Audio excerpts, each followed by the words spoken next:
Hi guys, so you got absolutely no idea what just went on, but I gotta try to fix these camera settings for the last hour. Anyway, hi guys, welcome back. You clicked on this video if you like spooky things, I'm guessing. Last time I was like, I'm reading spooky spooky stories for Halloween.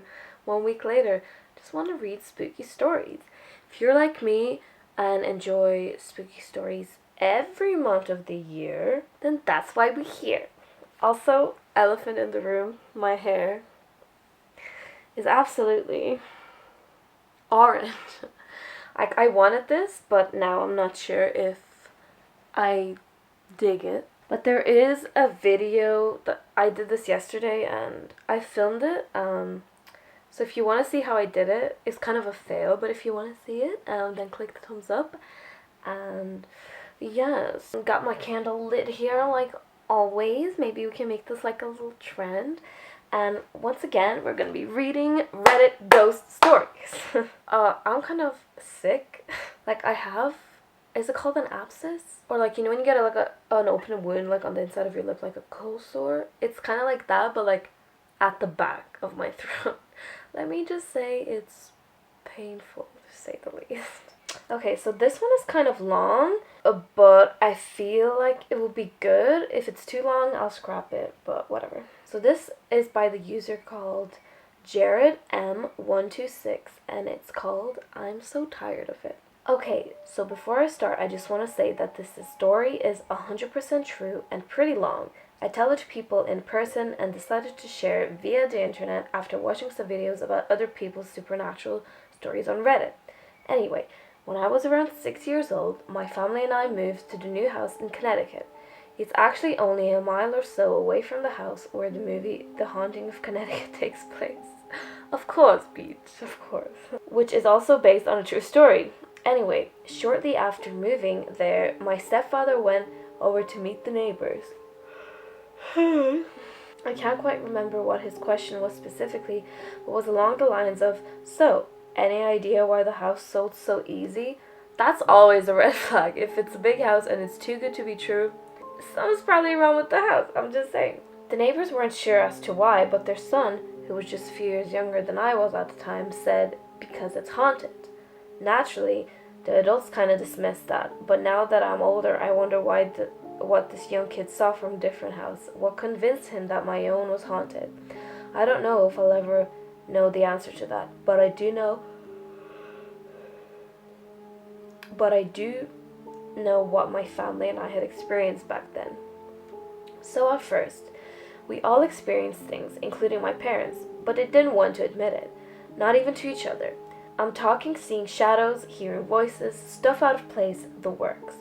But one night around Halloween, ironically, my parents walked into the house and both heard a ghostly screaming or growling or other. Oh, like if you watch paranormal stories as well, then you'll find out a lot of like allegedly demon entities tend to growl like this rumbly, unrealistic, almost like deep growl.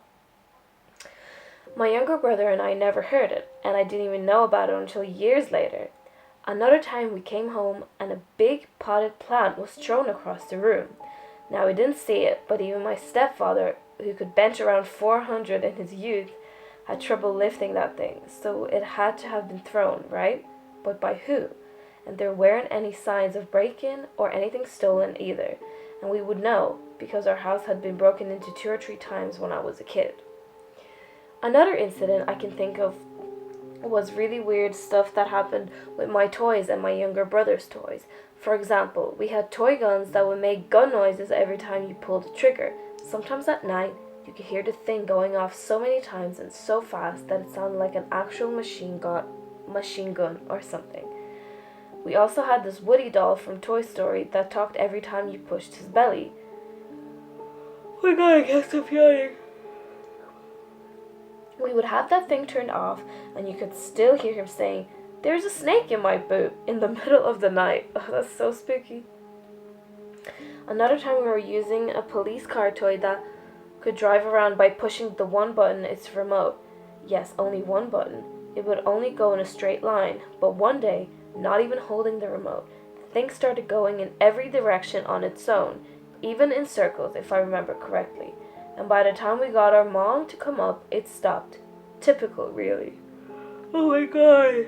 I'm reading these stories to be spooked, and I'm just like, oh. The absolute worst thing, however, was the nightmares I had. I was the same thing every time. I would wake up in my bed. Keep in mind, I was just dreaming that I had woken up. I was still asleep in real life. And walk to my bedroom door. I'd open it and walk into the dark hallway. I'd keep going till I reached the end and was looking at the door to what was our playroom at the time.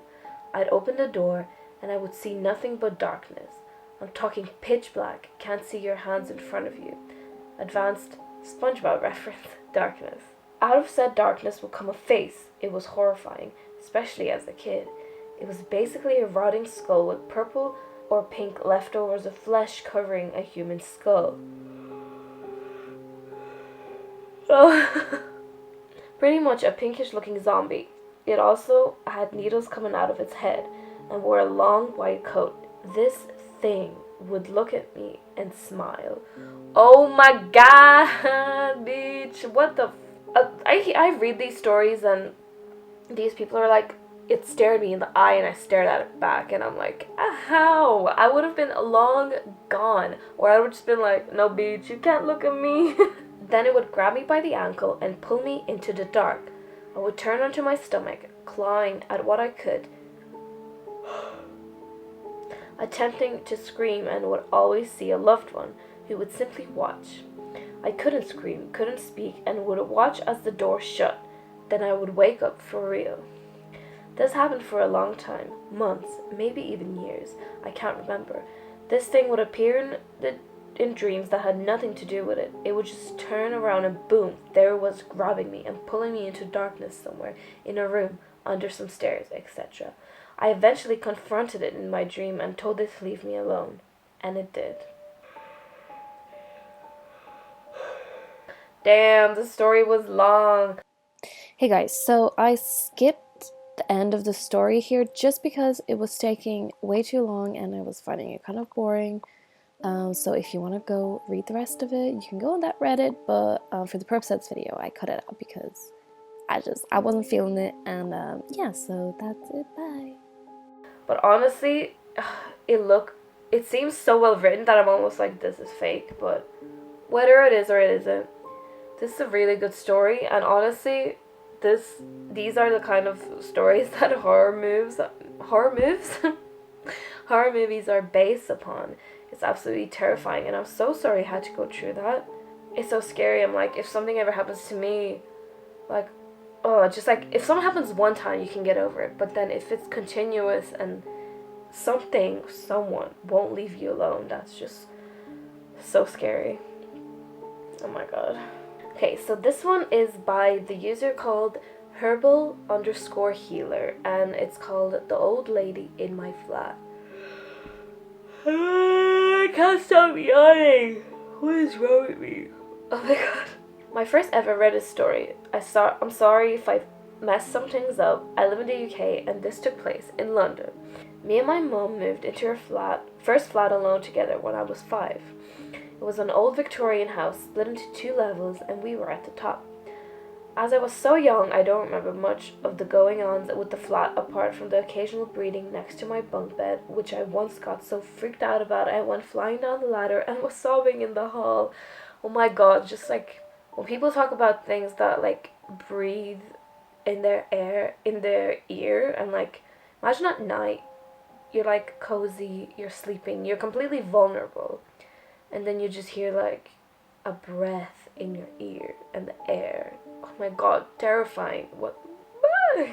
And the one horrifying time I was woken up from sleeping in my mom's bed with her to being yanked by my ankle down the bed, which I still question was real or not myself these days, but it left a lasting imprint on me, as whenever I got scared as a kid in bed, I'd cross my toes and lay in the fetal position. It was stupid, but I was young and terrified. What backs up the story of her being able to grab me is my mom was suffering extreme sleep paralysis and would see an old lady stealing the breath out of her as she slept, and this went on for months. I never made a huge fuss to my mom, as she never really brought it up herself, as I was young and she didn't want to scare me. But when I was 13 and going through some insomnia, I was led in bed with her and she brought up the flat. We had moved and were about to move again. She didn't use leading questions, she just asked what I remembered. So I explained the old lady and the breeding, and she asked me what the lady looked like. I had never seen a full vision of her, but the feeling of my mom's room in that flat just created the image of her. I explained she was small, about 5'1", really hunched over, with long curly silver hair, with a small face and ugly eyes, and really wrinkly with a book nose. At this point, my mom had never even said it was an old lady to me when I was younger, let alone anything else, and she had seen her in her sleep paralysis, and she lost her shit because I had explained exactly what she looked like. That's some freaky shit, man. I was always terrified that she had followed me after we moved, but I don't think she has. I've definitely met others in my other houses as a kid. My god, that's so creepy. When you hear stories like this, when people are too scared to talk about it, and then years later they mention it, and you realize you both saw the same thing, and in that moment it's like, okay, that was real. You know what I mean? Because it's like both of us didn't imagine the exact same thing at the same time. Now, this is quite a short story, but it seems like a good one.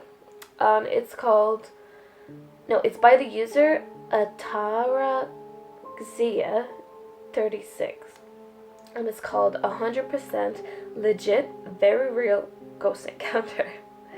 It was around 11 p.m. I had a desire to do some stargazing. I live in a small town, so there's not much light pollution, and the sky was clear, so I went to my local golf field to gaze at the stars. Let me stop you right there. I don't know about you, but personally, I would be so afraid to go out by myself at night where there's no one there, in the dark, and lie like on the fields and look at the stars. I'd just be like so paranoid that someone was gonna do something to me. I was clear-headed, hadn't watched a horror film or anything that would make me paranoid, fearful, delusional, or expecting any paranormal activity. Anyway, I arrive at the golf field. It's an eerie night, very foggy. Really? I find a space on the golf field not too far from the road. I look up at the night sky and see hundreds of stars. I gaze at the brightest shining object and fix my stare upon it for a few minutes, just lost in speculation and awe. It's trance-like. All of a sudden, I become aware of the wind blowing against the bush behind me. I get an odd feeling go through me. I look around. All of a sudden, I see a man standing on the road looking at me. See, this is what I'm telling you. Oh my god. I'm shocked. It was completely unexpected. I wonder why he's looking at me and what he might do next. He then starts walking towards me. My heart starts beating faster. I wonder what he's going to do. Is he a serial killer? Is he on drugs? Will he harm me? As I watch him approach, he all of a sudden starts walking in another direction. But he didn't turn to walk like a normal human. It was like he teleported into a different direction instantaneously. Then it happened again into another direction, then again, then on the original direction towards me. I was so confused and puzzled and just waited to see what would happen as he approached. He got right up to me. I managed to say, "Hello?" But he just carried on walking past me, down into the dark fogginess of the golf field, disappearing in sight. I walked off in the direction of my house quickly, looking back in fear and shock, hoping he wasn't going to follow me. Then I ran home, went to my room, got in bed, in total disbelief and shock. Weirdest experience I've had. That is so scary. For some reason, it reminds me of the movie It Follows, which is honestly easily one of the scariest movies I've ever seen, because it feels so real. And like the way they stare at you just with this like dead gaze, like just stare at you no matter where you turn, and they just walk at a really annoyingly slow, horrifying pace and are always just following you. I'm getting shivers thinking about it. If you haven't seen It Follows, you should watch that movie. It's very good. Okay, so this is kind of a short story, but it seems to have a lot of upvotes and people seem to love it. So this will be the last story I read, and hopefully it's good. Let's find out together. And this is by the user called MikeJT94, and it's called Mistake with a Ouija Board. So this particular experience has some backstory, which I will provide you with. Thank you. Me and my friend, who for this story will be named Josh, were curious teenagers about the paranormal. We didn't exactly know what a ghost was, whether it's just a dead person or its soul, but we were very curious. One night, we got curious enough to see a Ouija board. Now, I know what you're thinking. Why would I do something like that? Well, looking back on it, I ask myself that nearly every day. It was probably almost 10 years ago in the winter time. I was at Josh's house and we agreed to see a Ouija board. One problem, all we had was the planchette. We googled that you could make your own using a piece of paper or cardboard and draw all the necessary letters, numbers, and phrases on it. We did just that and it took it outside. We put our fingers in the planchette and said hello. We immediately got a response. Some time goes by after we ask a few questions, and the summary of our game was we thought we were talking to a young girl who got killed by a drunk driver, and she wanted us to find her dad and explain what happened. Did you catch the key words? Thought. A few days go by, and I'm sitting in my room just scrolling through the wormhole that is social media when, out of nowhere, my Xbox turns on.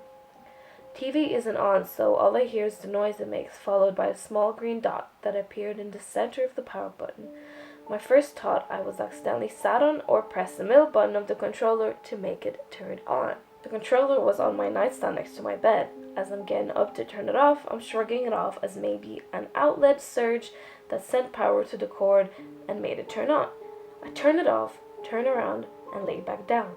About 30 seconds later, it does the exact same thing. Again, I try to shrug it off and get up and turn it off. This time, as soon as I turn my back to go lay back down, it turns right back on. I remember the chills it gave me. My mom was home, so I called out to her to please come in my room. I explained to her what happened, and I could tell she didn't believe me, and was a little annoyed because I interrupted her phone call. I turned it off while she was there and told her to wait. I even walked away from it to show her I couldn't be doing it. Right before she walks away, it does it again. She hung up our phone. We turn my TV on and the entire screen is almost shaking back and forth. We decide to turn it back off and even unplug the power cord from the wall. It still tried to turn on. We both brush it off and decide to try and get some sleep. Oh my god, this is at nighttime. Later that night, I woke up and go and get myself something to drink. You had to pass by our living room in order to get into our kitchen. And on any given night, you can make out the silhouette of our furniture. This night, I couldn't see anything, and I got myself some water. I go in and check on my mom. Her room was the same as her living room, pitch black and no silhouette. I go to my mom and ask her if she's okay, and as soon as I put my hand on her shoulder, her eyes shoot wide open. This took me aback even more because everyone in my family are all heavy sleepers. All of us. I asked her if she was okay, and the widest, most evil grin I've ever seen comes across her face, and she says, "Go back to bed, honey. Everything's going to be fine." Her eyes shut immediately, and she's back sound asleep. The next morning, she had no recollection of that. If you've read this far, thank you guys a lot. I still experience minor things here or there. This story gave me chills, personally. Oh my god, that is so spooky. Ah, my god. It's just so crazy. Like, I wonder what that is. This isn't the first story where they're like, everything's pitch black. Like, that boy in the previous story, I know it was his dream, but he said that there seems to be this darkness involved with whatever these things are. And I'm getting shivers because I know it's like kind of like still early afternoon, but I'm home alone and I'm kind of scared. But this is the point of these videos, for me to scare myself and hopefully scare you guys for some fun. But oh my god, that's a very good story. But anyway guys, this video is already way too long, and I hope you really enjoyed it, and please let me know in the comments what you thought or if you liked it, and click the like button and subscribe if you haven't already. And yeah guys, So let me know what you think, and if you'd like more of these fun videos, because I really enjoy making them. They're very relaxing. Reads paranormal stories. They're very relaxing. Yeah, let me know if you like it, and I will see you guys